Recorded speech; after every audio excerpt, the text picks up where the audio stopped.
Well, good morning everybody. I'm Karina Garland, I'm the Federal Member for Chisholm, and I'm so pleased to see so many people here today, including of course the Prime Minister of Australia Anthony Albanese, the Premier of Victoria Jacinta Allan, ministers and state and federal colleagues. I've lived in the southeastern and eastern suburbs of Victoria almost my entire life, and I know how important infrastructure and connectivity is for this community. I'm a really, really proud Victorian, and I'm so proud to be part of an Australian government that cares about Victoria. We've got some exciting news for Victorians today, and I will hand over to the Prime Minister of Australia, Anthony Albanese, to tell us all more about that. Fantastic. Thanks, Karina, and it's great to be here with yourself, with Gabriel Ng, the member for Menzies, and of course Catherine King, my minister, as well as Jacinta Allan and members of her team for what is, as you can see, a very exciting project that is absolutely underway and going gangbusters. This is a project that will transform the way that Melbourne functions. And what we have as a federal government is $13 billion investing in Suburban Rail Loop, including the funds that we have to fix Sunshine Station so that it expands the capacity of the network, including for airport rail, and then the funds that we've committed to the east part of Suburban Rail Loop as well, with an additional $3.8 billion allocated in next Tuesday's budget, combined with the $2.2 billion we'd already committed prior to our election in 2022. This is an investment in boosting productivity, in improving livability and sustainability, in improving the way that people can get around what is, of course, Australia's fastest growing city, and a city that will grow to be the largest population in Australia. For so many years, when I became the Infrastructure Minister way back in 2007, the problem in the three eastern capitals were all very similar. There was a problem of getting through the inner networks and expanding the rail network. Now here in Melbourne, that was about the Melbourne Metro project that I was very proud to fund. The Abbott government got elected, they ripped the money out, the $3 billion we had allocated for that, and that meant that it opened later than it would have otherwise. But today, it is transforming Melbourne. New stations, new capacity, more people being able to take public transport. There's another element of public transport, of course, as well, which is safety. People get around a city in a safer way than they do getting around their cars, as well as saving emissions and making an enormous difference to the functioning of an effective and growing city. This project is exciting. It will create jobs in construction, but importantly will make an enormous difference for this growing community. I've been coming to Melbourne for a long time now, and what I've seen with suburbs that will be impacted around here, around Burwood, a place like Box Hill has been transformed over recent decades as well. This will also enable increased housing density around public transport as an important element of this as well. Good for people as well, like me, who are visitors to Melbourne, to get around when you have more effective and better public transport. So this is an exciting project. It's consistent with our commitment to make sure that we continue to invest in infrastructure, and importantly, under the former government at one stage, Victoria was getting about 8% of the national share of infrastructure investment. It was simply ripped off. Previous Prime Ministers have lived in Sydney, saw Kirribilli House as the place where the Prime Minister should live rather than the Lodge, and they've invested not in Victoria. Well, that has changed. We invest in every single state of the country, and this, in just the last week, we've had announcements as well early on in the week that I made in Perth about infrastructure investment there. But here in Melbourne, our priority has been not just here as well, but the North East Road upgrade, that will make an enormous difference as well. So I'm very proud. Next Tuesday's budget will be a good budget based upon Labor principles. We have substantial savings in the budget of some $64 billion of savings and reprioritisations, as has been announced today by the Treasurer and the Finance Minister. We'll continue to make sure that we build Australia's future, and part of that is building better public transport networks in our cities. Premier. Thanks, PM. Well, thank you, Prime Minister. This is a great day for Victoria, and it's a great day because it's another really powerful demonstration of how in the Prime Minister, in the Albanese Labor government, we've got a federal government, we've got a partner in Canberra that backs Victoria, but most importantly understands what we need to do as a city and state to support the great future of our city and state. And I want to thank the Prime Minister. I also would like to thank Minister Catherine King, who's with us here today, for continuing to back this project. And they're doing so because they understand that not only is this a project that's going to slash travel times, it's going to cut congestion, two really important things that a growing city needs. It's also what we see around the world. Other big cities are already delivering those orbital rail lines around the city, in connecting suburbs, places where you can build more homes right next to train stations in exactly the right location.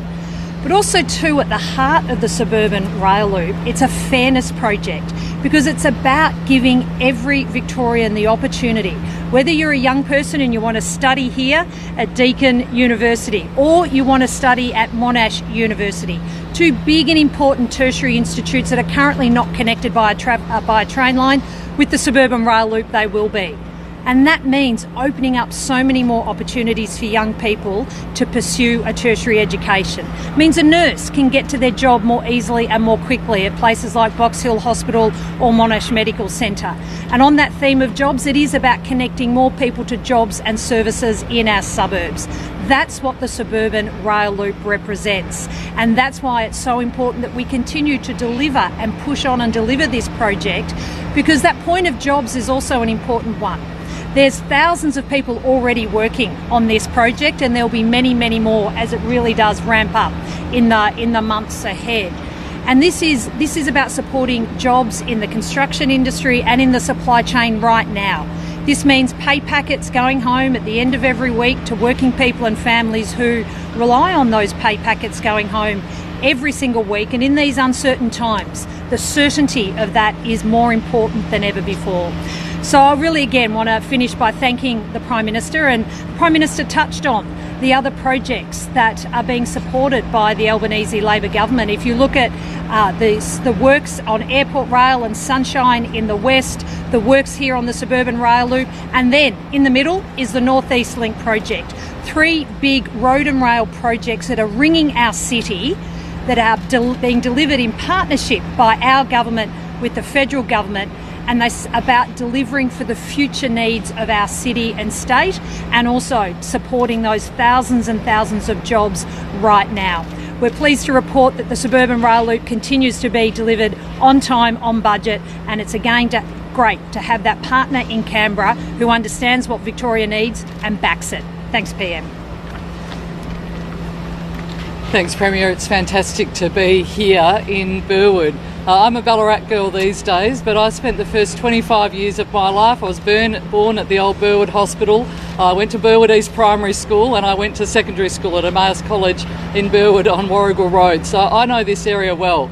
I know what it's like and what a fantastic life you can have growing up as a kid in these suburbs, having the opportunities to be able to get to education. But one of the challenges I know I had was trying to get to university, to get to Monash Library, to be able to get around the southeastern suburbs to other suburbs. Great connectivity into town from Sindel Station, but none of that connectivity across the suburbs. So this really is, I know, a game changer, providing the opportunity not just for the movement of people through passenger rail, but also housing, providing that opportunity for retail, 75,000 new houses along the route of suburban rail, for kids to have the opportunity that I did to grow up in the suburbs of Melbourne and have a great life. So this is really what this project is about. It's about livability for people in the southeast, connectivity, about jobs, that opportunity to go to Deakin, to go to Monash University and really have a fantastic life here in the suburbs. I'm really proud to be part of a government that is investing in rail projects, 3.8 billion additional money announced today. I know this will be a game changer for the way people move about Melbourne. I'm going to hand over to Nick Stakos, who's taken on this project now, and it's great to actually be able to work with him, worked with him on the local government portfolio, but now great to be able to be here working with him on this magnificent infrastructure project as well. Nick. Well, thank you, Prime Minister and Minister King, for this very, very important announcement in the future of the suburban rail loop and the future of Melbourne. Melbourne is a city that by 2050 will be the size that London is today. And London has infrastructure like this. Look at the Elizabeth line in London, which is connecting to radial lines throughout Greater London.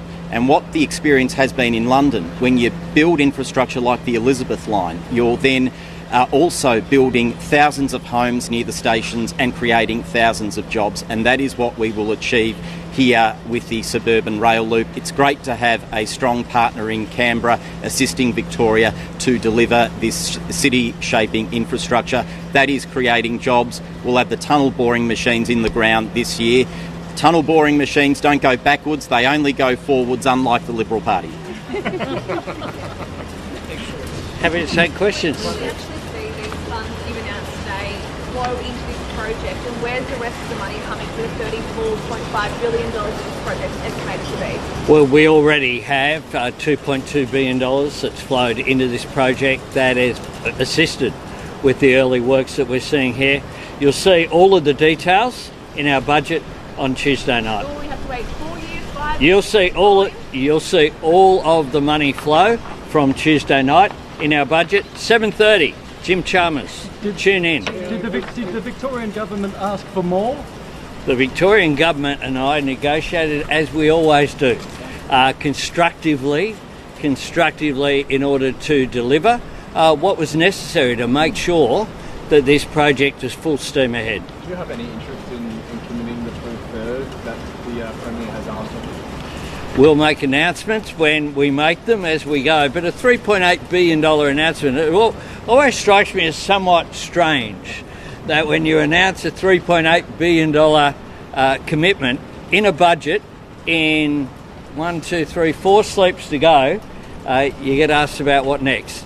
This will flow, you'll see that on Tuesday night. But the Premier has asked for more money. This is a project that has been costed at $34.5 billion. If the project's so great now, why not just commit that full fund? What we have is budgets that commit money through our forward estimates process. You'll see that on Tuesday night. Is it too expensive? No, you'll see that on Tuesday night. I tell you what is what costs money. What costs money is not building proper infrastructure.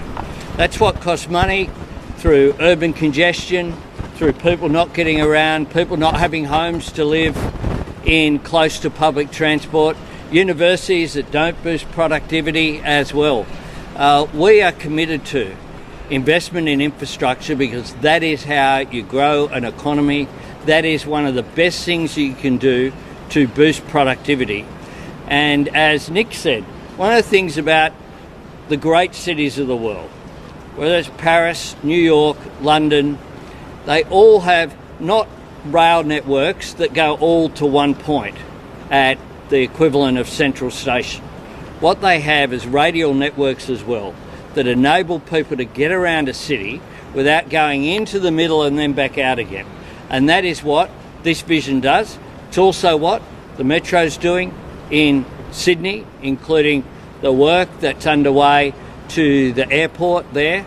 And it's also what Cross River Rail will do, is expand the network in Brisbane and in Perth because they have invested as well. You've seen, I think, all of their new lines now are up and running, and the Commonwealth has been a partner in that. And what that is enabling is for people in places like Ellenbrook in Perth, very similar to this community here, to get around and get that access. PM, is the 3.8 billion in a lockbox only to be used for this project if Victorian Liberals win in November and want to use it towards another project? No, well, we fund projects. We don't fund theories. We fund projects. This one, kind of underway, you might have noticed. It's off and running. The money is for this project. Infrastructure Australia has previously passed out on the $34.5 billion price tag. What reason do you have to be confident that that actually is what it's going to cost? Infrastructure Australia has put this on its priority list. It's been assessed. They've approved. So what information did you receive, or did IA receive, between that first assessment that said that they had no confidence in the costings or the benefits? What turned things around? Infrastructure Australia is an independent body. They go through their assessments. They did that. I don't know if Catherine wants to add anything. Do you want to add anything? I'm happy to. You know this portfolio as well as I do, Prime Minister. This is So the Victorian Government and Infrastructure Australia work very closely in terms of the data that was required for Infrastructure Australia to make their decision. And again, they provide advice to me when we are making investment decisions. Unlike under the previous government where they were completely sidelined and ignored, you'll note the new priority list has come out, and Suburban Rail Loop East is well and truly on that priority list, and that's why we're delighted to partner with the Victorian Government to fund it. Repeated authorities have found that this project doesn't stack up. The National Audit Office, Infrastructure Australia has got this project on its national priority list. Why should there be no doubt cast over this project, considering it's still not fully funded? It's on Infrastructure Australia's priority list, and what we have done with our investment is follow the contract. The $3.8 billion that we've got is part of the contracting that the Victorian Government has done, and that's why we've chosen that amount of money. We'll of course look in future budgets for what the next contracting is, whether additional funding is required from the Commonwealth, but this is 2.2 for the early works. You can see that happening now, 3.8 for the tunnel contracting that we're now part of.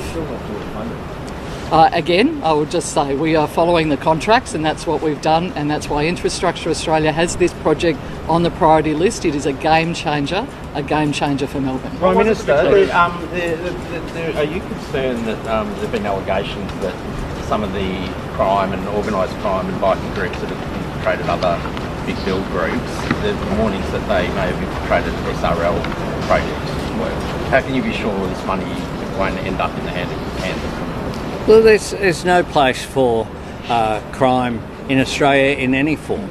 That's the clear priority that all governments have. Victorian Government, it's a commitment that we share. On Infrastructure Australia, I set up Infrastructure Australia.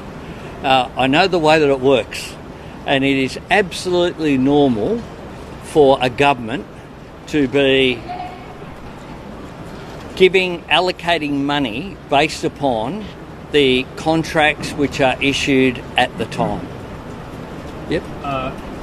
One of the contractors for SRL is WeBuild. The New South Wales government has taken decisive action in light of evidence that WeBuild was engaged. Subcontractors engaged in questionable, potentially illegal behaviour. Are you concerned that Victoria has shown no such appetite to crack down on alleged corruption in its construction sector? Well, that's not right. When there is corruption in any form, it should be dealt with seriously, should be dealt with by the police. That's what's happening with some of the allegations here, and that's what's happening in New South Wales as well. Do you see any contrast between those two approaches, between New South Wales and Victoria? I see there's no tolerance for any corruption by any government in Australia, and that's as it should be. Prime Minister, the ISIS brides arrived in Melbourne and Sydney last night. Your governments have both said that the children will be asked to undergo reintegration programs. What if their guardians or their parents just say no? No. Well, we'll deal with these issues in an appropriate way. There's been a lot of talk on these issues which simply just doesn't stack up. One of the things that divides our society from the lawless barbarity of ISIS is that we believe in the rule of law. And the rule of law means if you're an Australian citizen, you have some entitlements. So I've seen comments from various coalition figures and some in the media that they know is simply not true. They know is simply not true. So we provided no support for these people. They were not brought back. It is correct that the US government and others urged us to do so.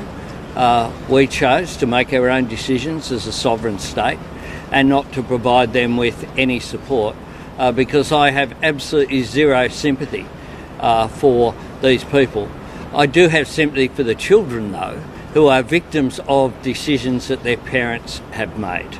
We will work through these issues. It is appropriate that they undergo support, children who've been subject and exposed to all sorts of horrors in those camps with a big presence of ISIS and that terrible, horrific ideology which seeks to destroy our way of life. Why didn't you show any support for those innocent children there?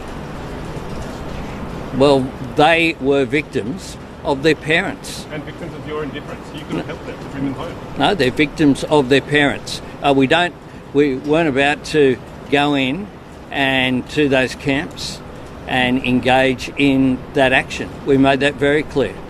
What welfare benefits might the women apply for, and if they do apply for them, will they receive them? A few of them are in the clink, if you haven't noticed.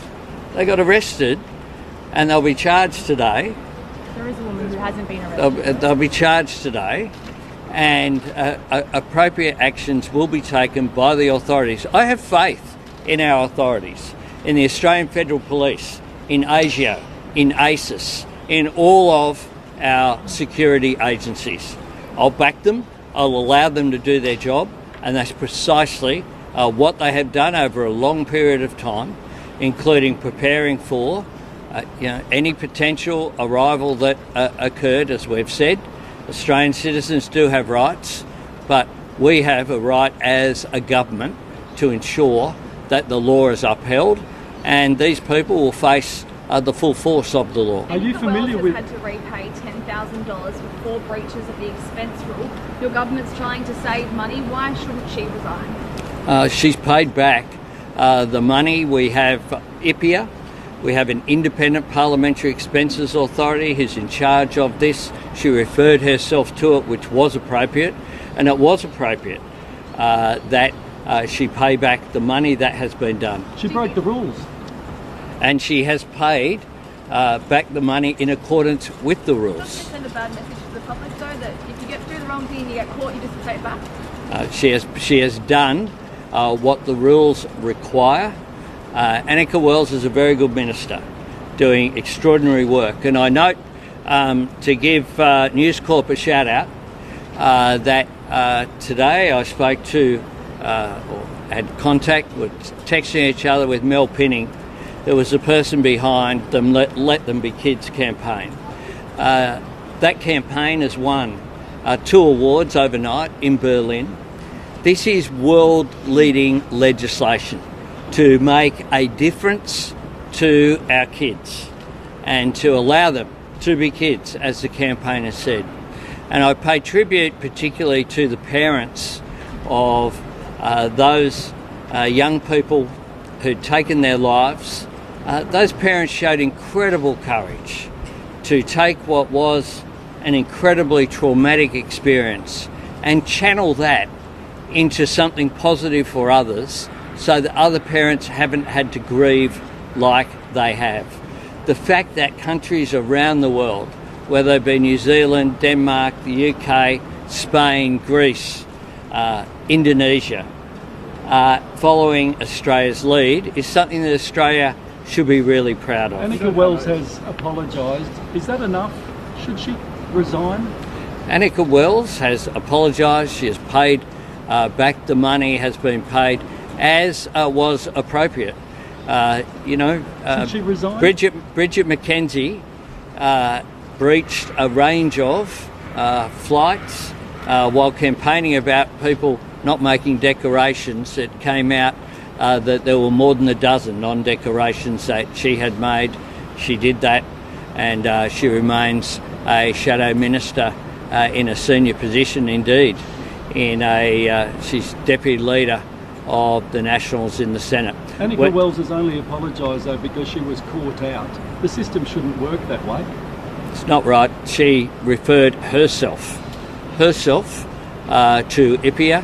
IPIA have brought down their findings and it's been done in a transparent way. No punishment from you? It's been done in a transparent way.